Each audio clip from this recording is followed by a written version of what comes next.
Hé, attends. Maman, maman. Merde, alors, je travaille ici. Allez, allez. Retourne après 2 heures. Ah, non. Peut-être un créditeur. Yes. Your mother. Oh, shag, a sheep. Warwick? Yes, right. Hello. You must cover. Are you going to let me in? Yes, yes. C'est vraiment ta mère? It's just a bad dream, dearie.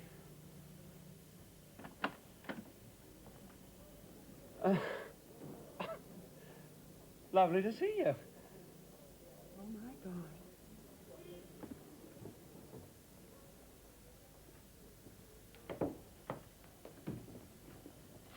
Enchantée, madame. My model, Mademoiselle Janine... Redon. Hello.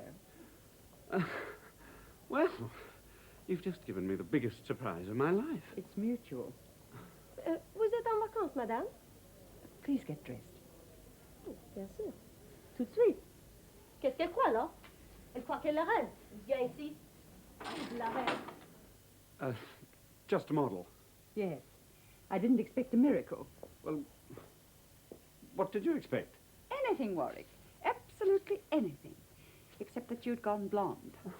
Don't you like it? No. It's a lovely colour. Oh, I'm very fond of the colour. In a field of corn. But not on your head. Tu es en vacances, maman? Perhaps we should wait until Mademoiselle Redon has taken her leave. We've plenty of time. Have we? Excellent. May I sit down?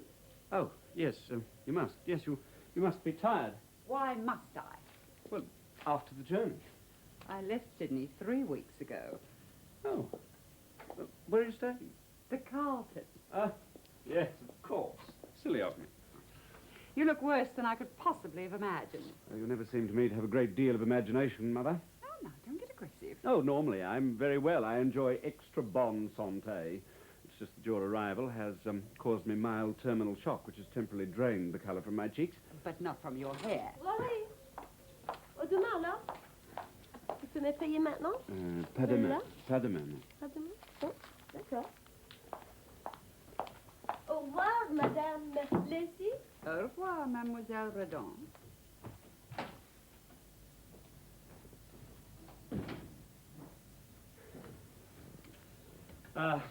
Tea. You would like tea.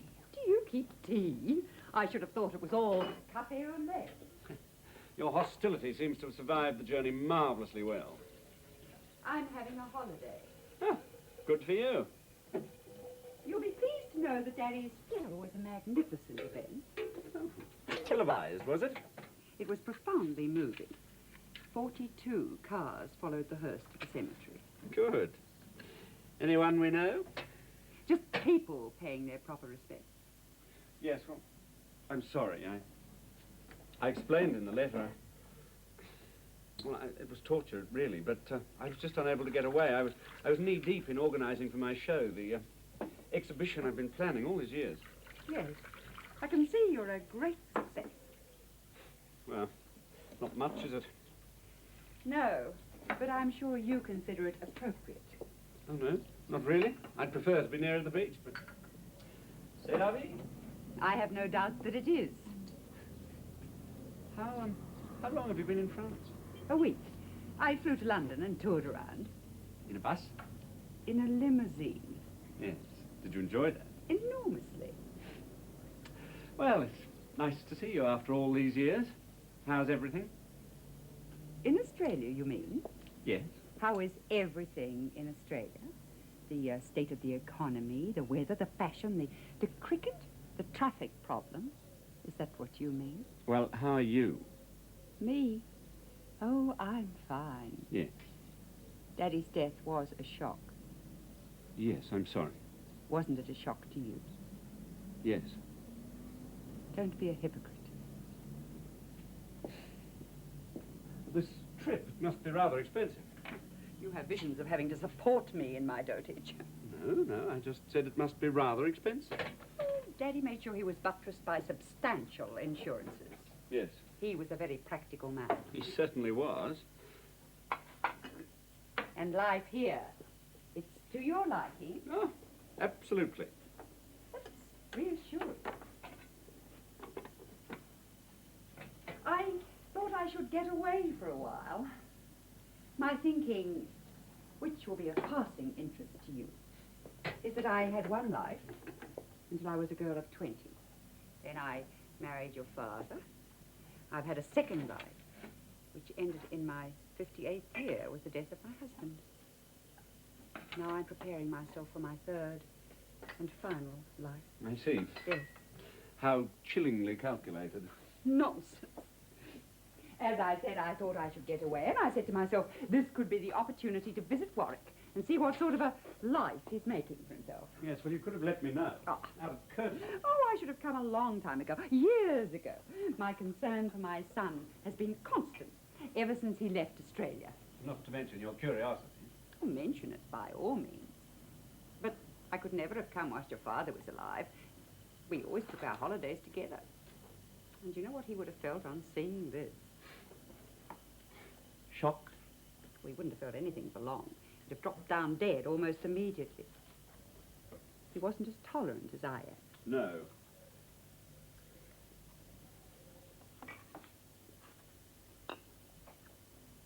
And how did the one-man show go off? Oh, well, very well. You're the toast of the town.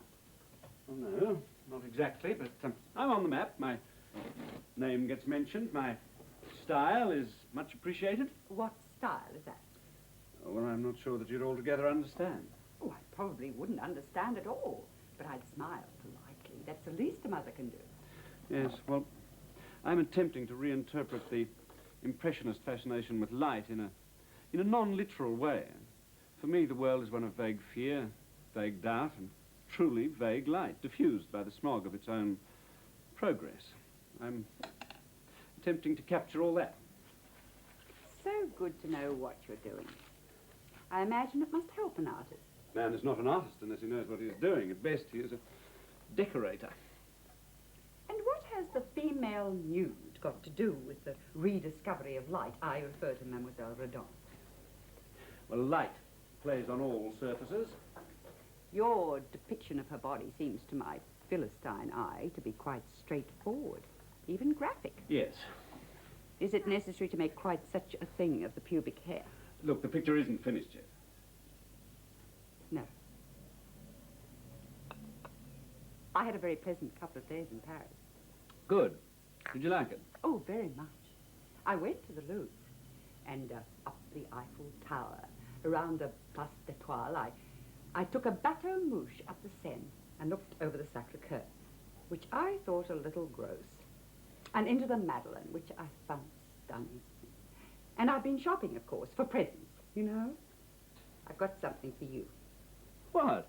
Now, Patience, you always were one for tearing off the wrappings on Christmas Eve. In Paris, I said to myself, a super idea for a present. And here I was thinking of the Montagues, who remember you with affection, by the way. I remember them, too. Well, they've just moved into a lovely house, just up the hill from us, and glancing out over a splendid panorama of the harbour. Sounds wonderful. They've rather spoilt it with their choice of wallpaper, but never mind. They've quite taken to being the connoisseurs, you know. Really?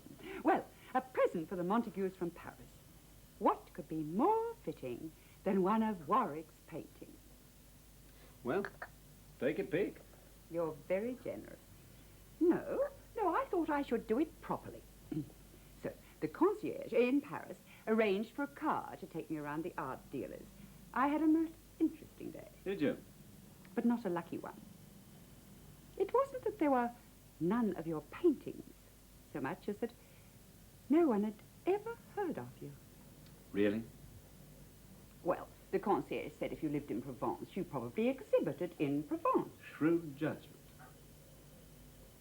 But the concierge at the Carlton has never heard of you. Has he not? But they're very helpful people. He directed me to an open-air exhibition in the town of Grasse, and there I struck gold. Did you? Because I decided to ask a young man with the filthiest of feet, charming manners, who was selling rather gooey-looking oils of back alleys and fishing boats, and he had heard of you. His name is René Marquand. Oh, is that so? Well, Monsieur Marquand assured me that if I went in the evening, I would be certain to find Monsieur Lacey established on the waterfront at Juin-le-Pin, and that he would be delighted to execute a lightning sketch of me for 25 francs.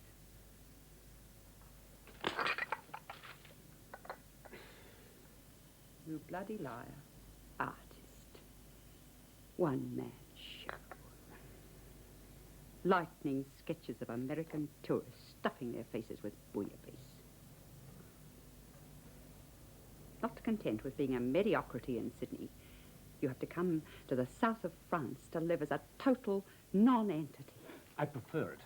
You keep me stuffed with lies. Exaggerations. A villa in the south of France. A house in the south of A France. rich patron, I suppose. And what does that mean? Well, look at the squalor. I do, every day. And lies.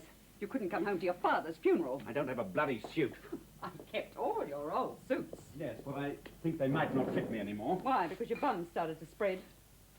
If anything, I rather think that I've lost weight. Because you starve. I don't starve. I eat. I make a living. I do sketches, like René told you, and I sell the nudes. The German tourists are very fond of nudes, only women, unfortunately, with lots of brushwork around the jolly Mons. You know, the Mons Veneris?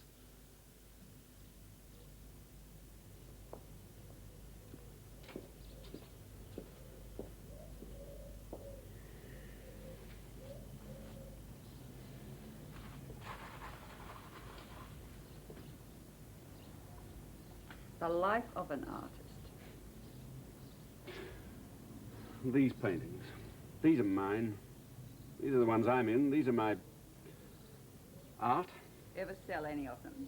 I've sold a couple. Despite the profound thinking that goes into them? You want to buy one? I might. But not for the Montagues. Frankly, I think they're more interested in retail value. No, they'll be worth something. After I'm dead. Any idea when that might be? I mean, after all, Sir Joseph is not a young man. I am beginning to feel rather unwell. Is there something you should take? Oh, some Prussian blue might do it, and a palette knife, and a couple of hours of being left alone. I'd rather hoped we'd talk. To be brutally frank, it is the talk which is causing the discomfort. Painting is much nicer than that nasty nude. You've never hit me before. No. This is nicer than the nude. You like it? Well, I'm no connoisseur. Yes, I like it. Pretty enough. Yes. The way the colours bleed into each other. Yes, it is pretty. Oh, shit.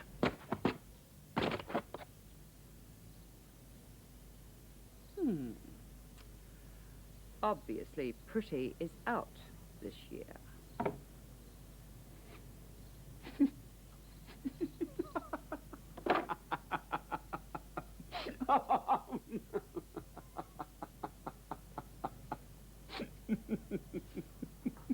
Let me take you out somewhere.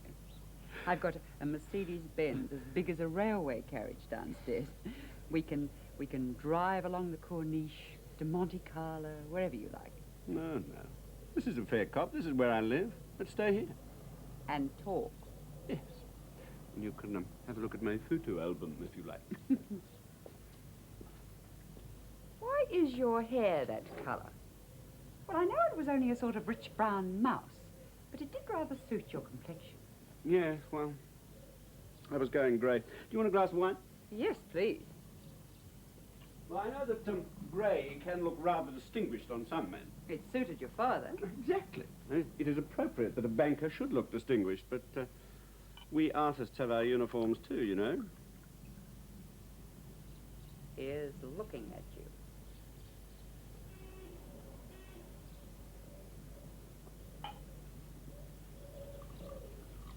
I shouldn't have just turned up, should I?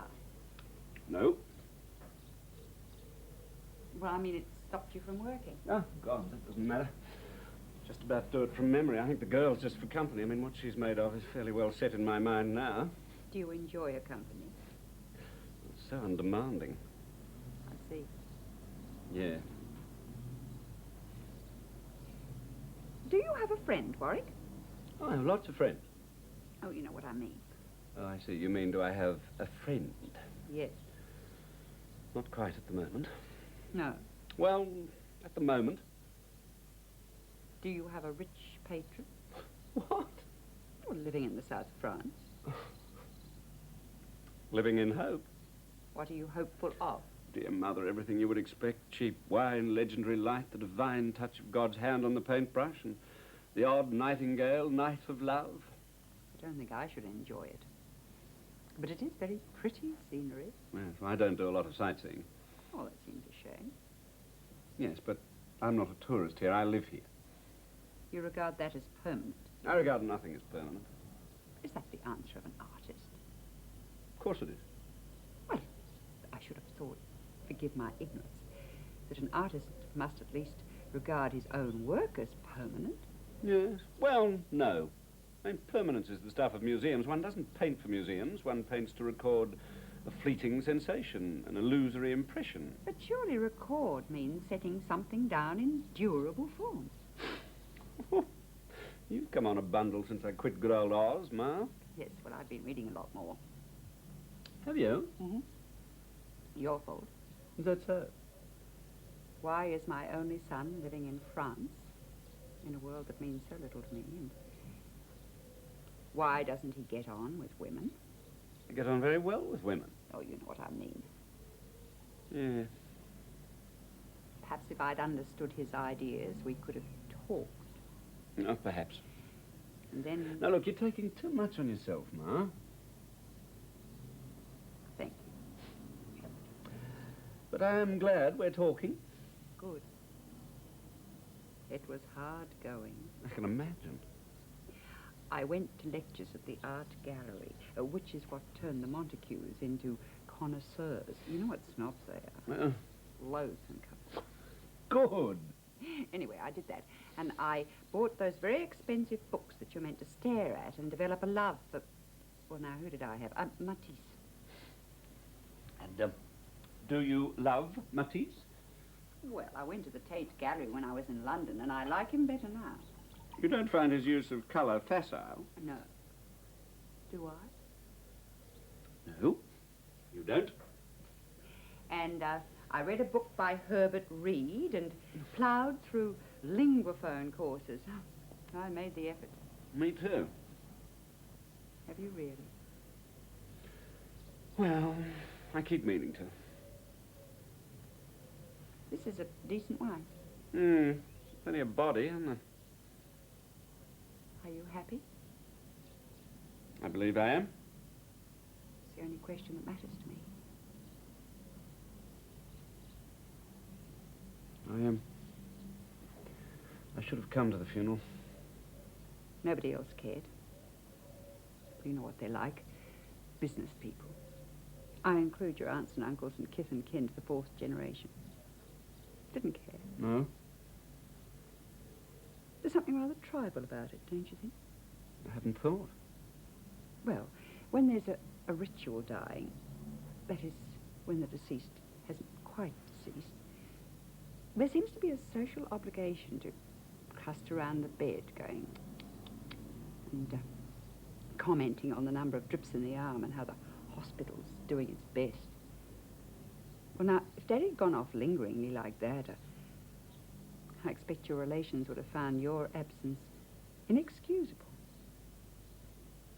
But he went into work one day, one perfectly normal day. He got out of his car into the foyer, no doubt his usual cheery, "Good morning, George," to the doorman, and boom, he fell down dead, right in the lift doorway. The lift door kept trying to shut for at least a minute before someone, George, I expect, came to his senses and got him clear. And even then he got him clear by dragging him into the lift. And your father struck down in an instant by a heart attack. I was travelling to his office on the 14th. People don't always act sensibly in the face of disaster.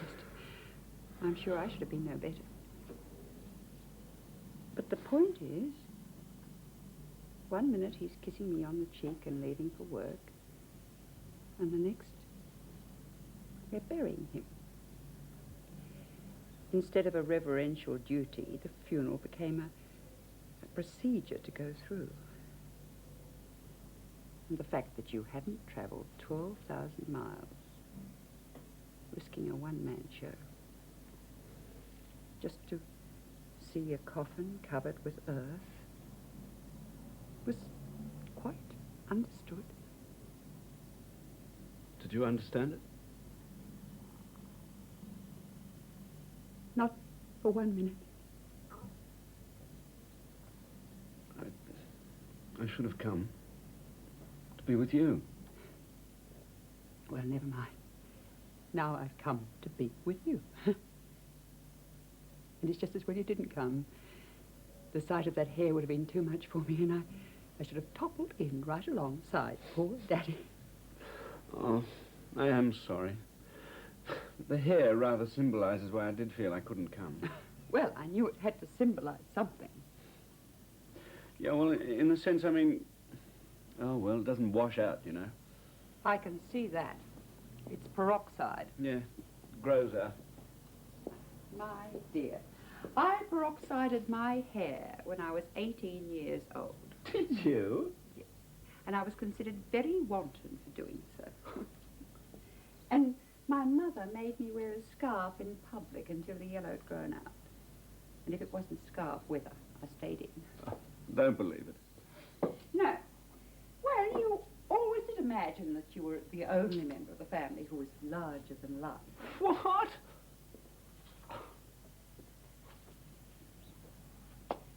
Do you correspond with anyone in Sydney, apart from me? No. Oh, that seems a shame. Oh, I did for a while with Peter. You remember Peter? Peter Paget. He was a nice boy. Yeah. We exchanged letters for a while, but it stopped. Why? I stopped it. Why? Now, do you remember when I left for Europe? Everything except brass bands. Yeah. But it was the same with me. I think more people came to see me off than came to your father's funeral. Oh, of course, it's the great Australian ceremony. Really?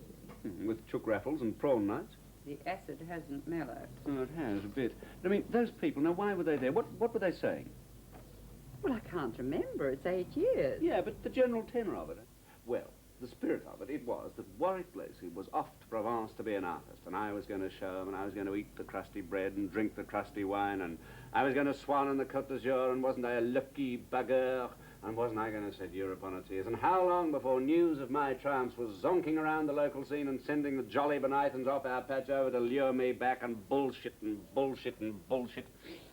Now, as they say in the movies, we dissolve through. It is some years later, optional leaves of the calendar blowing, we discover Warwick Lacey in his studio, and he is a 100% no-hoper and nothing to show for a down-in-the-dumps pavement artist. And what is that I hear being roared at me across the globe? Come back, you mug, you're not bloody good enough. I think you're being rather unfair to your friends and family. No, but I'm hard on myself. I would sooner embrace all this failure than go cringing back and say, blew it, folks. Because you're ashamed? No, because I'd be letting them all down. Now, that is bullshit. No, it's not. In France, I am their symbol. In Australia, I could only be a disappointment to them. Perhaps one day you'll come home garlanded in triumph. Ah, well, then I would be regarded with the gravest suspicion. Oh, this is a nice wine. What's it called? Wine. And you don't have a regular friend? Regular being the key word. Dear Warwick, you're no longer a child. Thank you. Well, not in the legal sense. Good. Indeed, in our changing world. No, in your changing world, there seems to be a very ready acceptance of perversion. I'm not perverse. I am perverted. Well, we don't have to dwell on it. I do. I have to live with it. You have to. Yes? My old-fashioned feeling is, if you're happy with a canary, so be it. But surely you'd be happier with the same canary than with a different one every week. I'm not really a libertine. I'm delighted. But no one at the moment. Well, I have friends. You wouldn't want me to meet them. No. I'm not mad for the idea. Would you paint my portrait? What? Are you an artist? I say so. Well, you just wouldn't do my likeness. You'd paint me. You'd try to capture my character as you saw it. That is the acceptable theory. I'd pay you well. There isn't time. Oh, I'd give you more time than your tourists on the waterfront. No, they're lucky if they even get a likeness. Well, why do they pay you? A couple haven't. Scandinavians, funnily enough, on both occasions. They refused the sketches on the grounds of total lack of familiarity with the subject. How discouraging.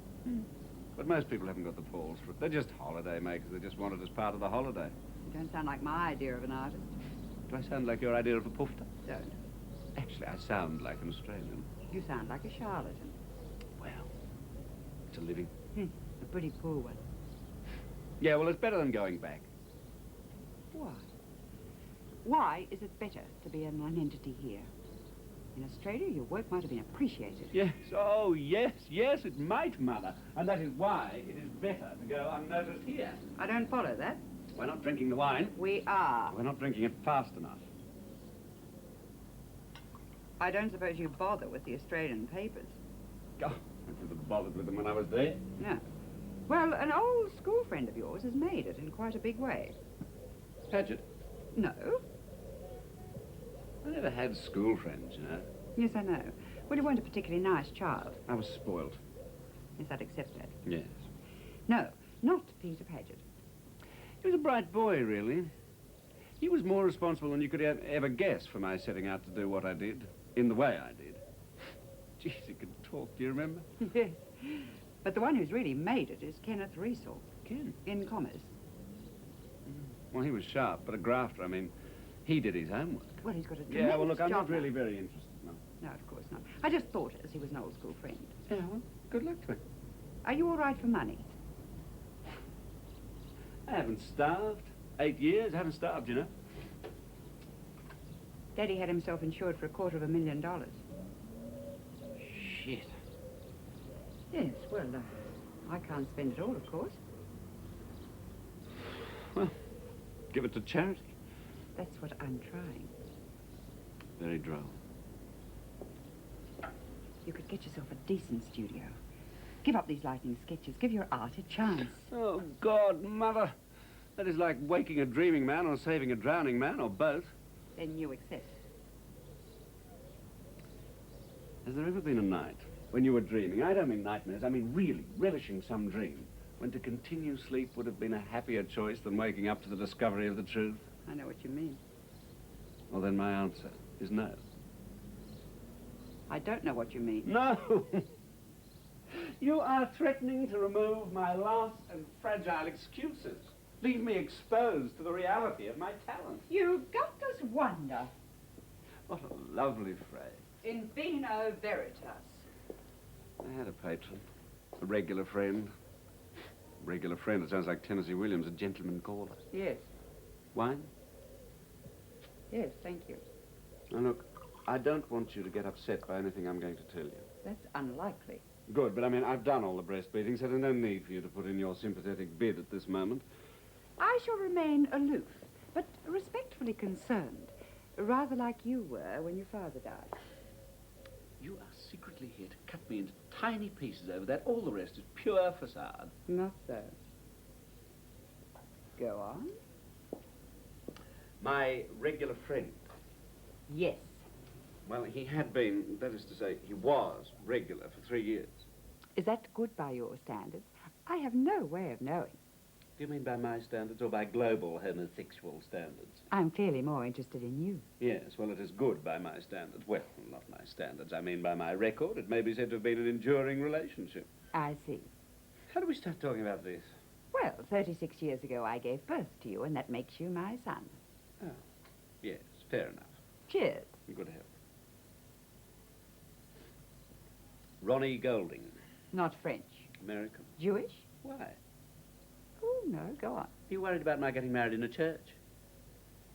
Sorry. As it happens, His father's name was Cyril Goldenbaum. Should the name mean something to me? No, I was just illustrating how Ronnie changed his name, you see, Goldenbaum to Golding. Inspired. Right, How old was he? 22. Oh. Look, if you are going to interrupt this narrative with your bloody sanctimonious moral judgments, I won't go on. I can hear the wine in your voice. It's vile. Am I making you bilious? Yes. What a terrible thing to say. Well, I never asked you to come here. No, you never did. Look, why don't you go to San Remo or something and get yourself nicely laid by one of those stubs that hang around the beaches? I have not yet decided what I will do after here, but it will include Italy. Well, it'll do wonders for your back if you still have a bad back. You used to. I mean, those boys are skilled athletes. Was Ronnie Golding skilled? Do you want to know? I want to know anything you want to tell me. Yeah. Well, he was 22 when I met him. I see. Oh, I don't want to tell you this story. Oh, well, never mind. I will sit on the train. I am travelling by train. Changing at Bordighero or somewhere. Good. Then you'll go through San Remo. Good. Well, I'll sit on the train and equipped with the facts that his name was Ronnie Golding, that he was American, Jewish, that you lived together for 3 years. And I shall make up a story to my own satisfaction. You'll get it wrong. Oh. Look, I should tell you that I loved him. Did you? Well, is that so bloody impossible? No. Well, I did. Did you ever think of your father and me as being in love? No. No, I don't suppose so. Well, we were. Yes, I'm sorry. I know you are. Yes. Well, I was in love with Ron. I'm glad. What story would you invent? Oh, I think something along the lines about a younger person's attraction for an older one. The older one seeming worldly, talented, witty, wise. That's a wobbly basis, Warwick. Because after a time you have to deliver. And you couldn't, could you? And Ronnie saw that all your promises were just whistling in the dark. Yes, I think I'd be satisfied with that.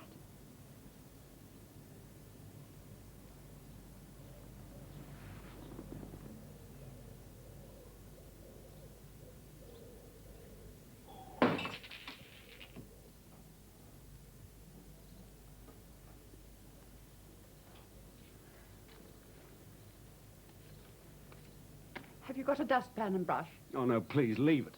I have some difficulty inventing a story called Warwick Lacey at 50. Do you? Or at 40. Yes? Well, you're looking at it.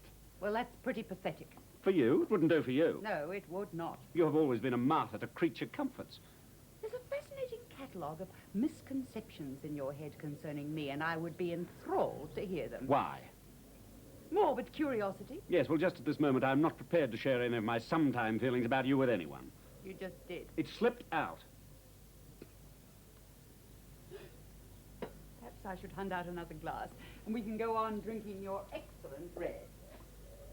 If you like. That is if I can't take you out somewhere. Anywhere you like.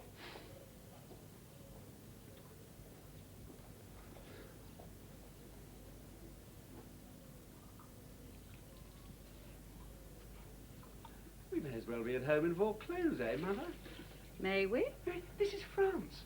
This is my studio in Saint Valle de Thiers. I'm 36 years old, an artist and a self-avowed homosexual, and we might as well be at home in the back bedroom in Vaucluse, with you getting on my back about some unfavourable remark in the latest school report.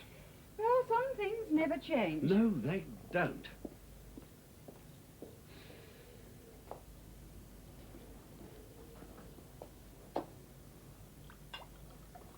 So, Kenny Riesel's done all right for himself, eh?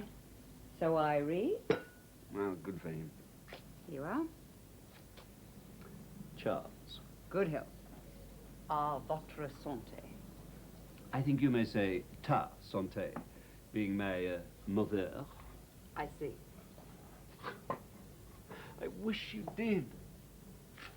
You see, I don't always see myself as being burnt out. Well, not burnt out, that's ridiculous. I mean, a fraud. There are times when a great and exhilarating roaring in my skull tells me that maybe I do still have one great painting in me. Oh, I hope so. Oh, shut up and listen. I'm sorry. But what happens is that those bloody, roaring moments nip like fleas just when I'm all set to stop scratching, and I still think I might just do one thing that I believe in. You could come home. I'd buy your place, anything you like. I think a small colonial house, buy you that. And wouldn't the masterpiece happen there? I'm not talking about a masterpiece, don't you see? Don't be such a bloody Australian. I can hardly help that. Neither can I. No. Well, you made me, after all. You won't believe this, Warwick. But I'm quite proud of that. Oh, thank you. Thank you for that. Thank you. No, Ma. Not a masterpiece. Just a painting by Warwick Lacey that gets the image out of the brain and onto the canvas with as little distortion as possible. So that people can say, it's shit. But it's Warwick Lacey shit. See, that's what you've got to understand. I do. I can't go home. Why? Well, I'm very femme de siècle, you know. What? I'm quite a sensation in the small circle in which I cruise. You note the use of the word cruise. Without being particularly edified by it? No. But there is a return to the femme de siècle belief that art is not the plebeian voice, that the artist is not the common man. He is a special being, and he lives in a special society. A clique. An elite. Yes, an unashamed elite, separated from the common mass by its voracious appetite for life, its outrageousness. That sounds not unlike you and that Paget boy and the way you used to go on. Does it? Oh, yes. But we are grander. And we base ourselves on that femme de siècle contempt for all that is not art, and much that is. I'm afraid, my dear, you've rather lost me. It's a shame. Yes. Because that is why I will not come home. Then I must try to understand. I love this word decadence, all shimmering purple and gold. Do you? No. Well, yes, but that is Verlaine, the poet. Do you know him? No, Mother, he's been dead for donkey's years. From the fin de siècle, in fact. More or less, yes. You see, he and Rimbaud and others made art a lazar house of leprous men, another quote. From Verlaine. No, someone else, but I can't quite remember who. His art doesn't sound a very pleasant place to be. Yes, but it is somewhere to be. A place where art can be gloriously conspicuous. It seems to me that the wine is taking us away from matters of more practical relevance. Oh, you control yourself marvelously well. Lots of long dinner parties equals much hard-bitten practice. Comme je descendais des fleuves impossibles, je ne me sentis plus guidé par les allures. Des peaux rouges criards les avaient pris pour cible, les ayant cloués, nous, au poteau de couleur. Very nice. He was 17 when he wrote that. Who? Rimbaud. Do you know what they used to call me at school? Warwick? Lace. You see, all fine and flimsy and frilly. Lace. Short for Lacey. No, but never mind. Does that have some bearing on the meaning of the poem? Ronnie couldn't see that. What? You are becoming obtuse as the day draws on. No, my dear, you are. Probably. But the whole fin de siècle thing, art is depraved. Well, it is, necessarily. It is the wanton squandering of human resources, and that is its glory, and...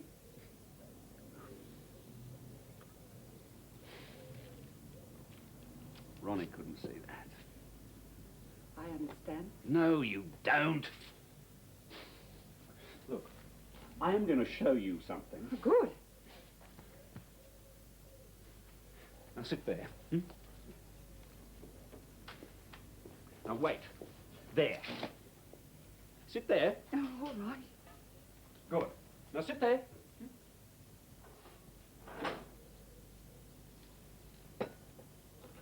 Won't take long. Fine. I am glad you came to see me. Yes.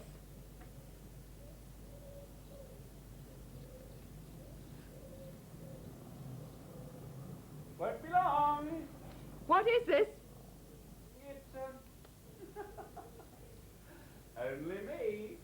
Oh.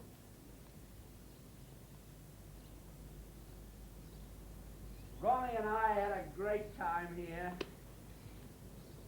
Did you, dear?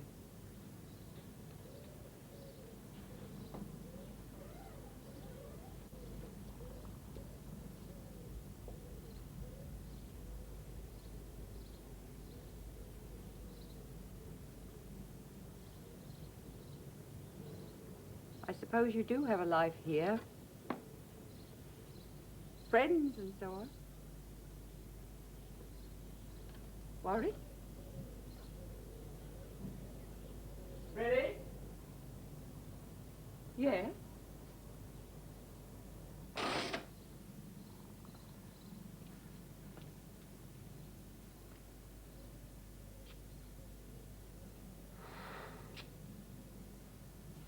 Well, when you arrived, I was working. I was in my working clothes, and I do agree it makes a mockery of my hair. But now, an unashamed elite, all shimmering purple and gold, the full fin de siècle bit, eh? Mummy? Oh, you don't understand. Oh, for God's sake, come home. You don't see. What does home know of Rimbaud and Verlaine? This is me. This is Rimbaud and Verlaine and Beardsley, and what does home understand? Ah. Oh, the indifference, the firm, dark indifference of this remote, golden Australia. That's D.H. Lawrence. I'm quoting Lawrence for you, Mother. Why don't you quote something back at me? We Australians are great quoters. You look quite absurd. To you. Quite pathetic. Will you take me to Monte Carlo now, Mother? Will you take me to a restaurant of my choice now? No. No, of course not.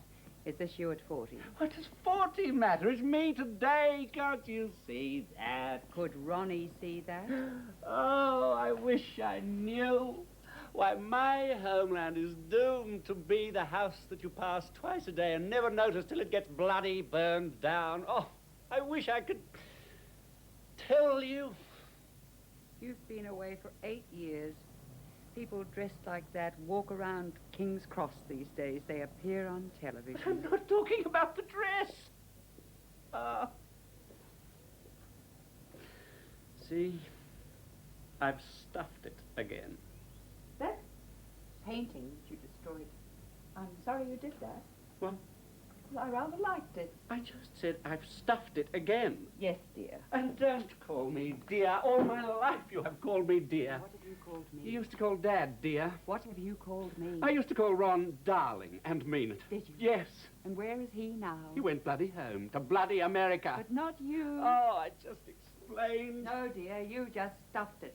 Mother, don't you understand? There is something for me here. Not often, not much, but even for me there is something here. Mother, we have style, imagination, daring. There's all that here. For you? Well, even if I'm only bloody watching, it's still here. And not at home?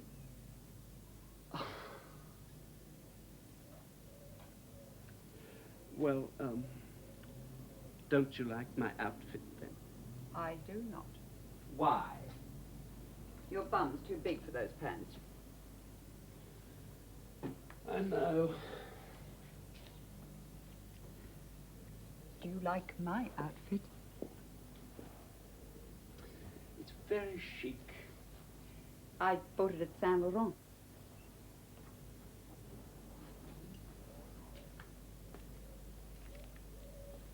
Mother, I am glad you're rich. I'm glad Kenny Riesel's rich, but I'm not rich. I'm not. I preen and puff about. And do you think I don't ask myself why? From time to time? Isn't it the bohemian life that stands between you and reality? But I've never concerned myself with reality. Is that possible? It is possible here. Oh, well, not here in the slum, but here. I'm at home here. And you are alone here. Oh, Christ! He'd do.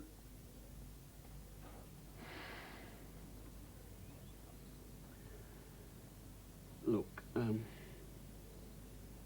I really should get on with my work.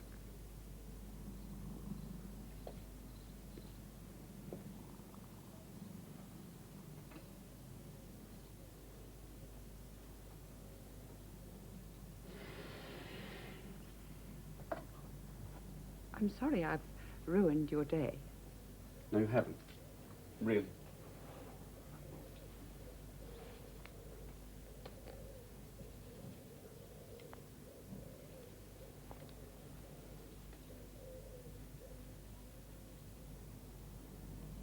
Could you be happier?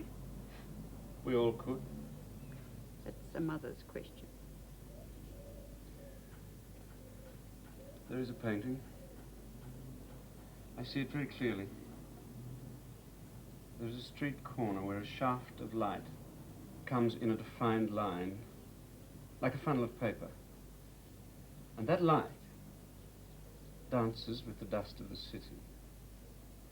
Faces without features scamper through the dancing dust and never notice their brief moment of sunlight, their grey, hurrying figures in shadow, then in brilliant sunlight, and then in shadow once more. They're ordinary people on their way to work. They never look up at the sun.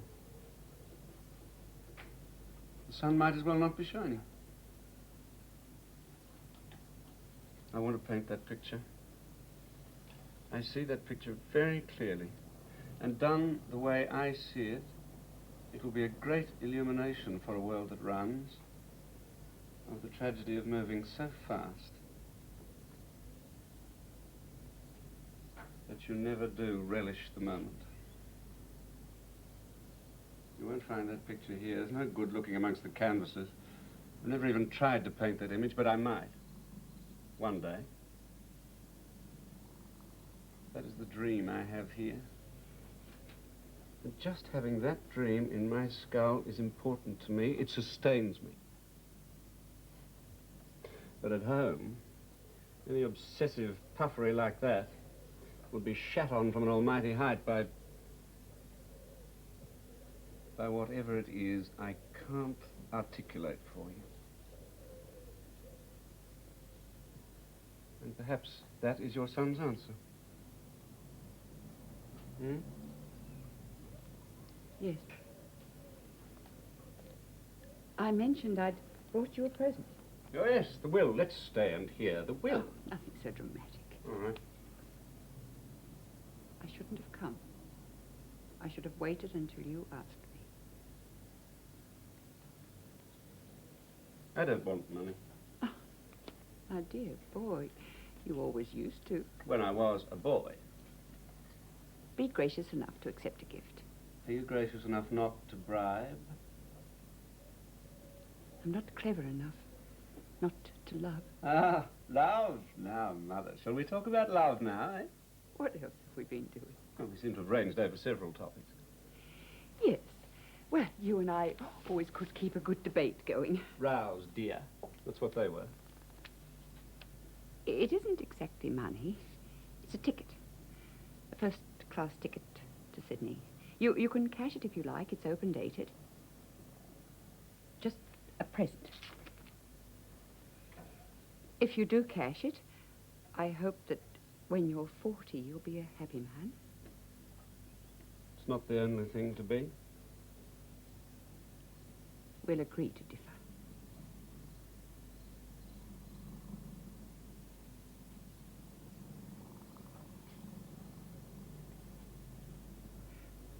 Well, I think I'll go and look at the trawlers.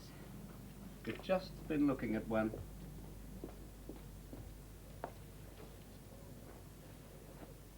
Joke. It was a joke. Yes.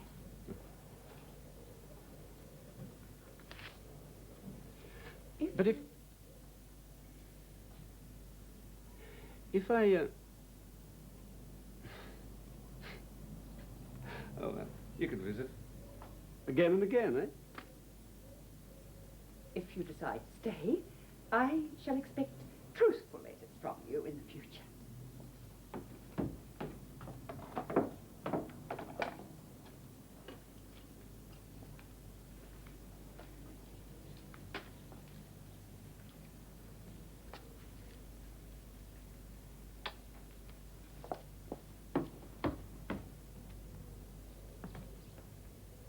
I may look in again before I move on. Yes.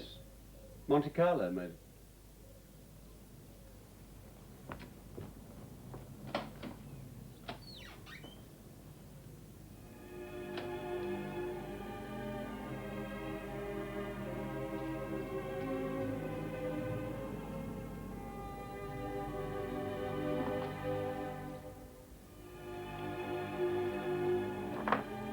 Mum.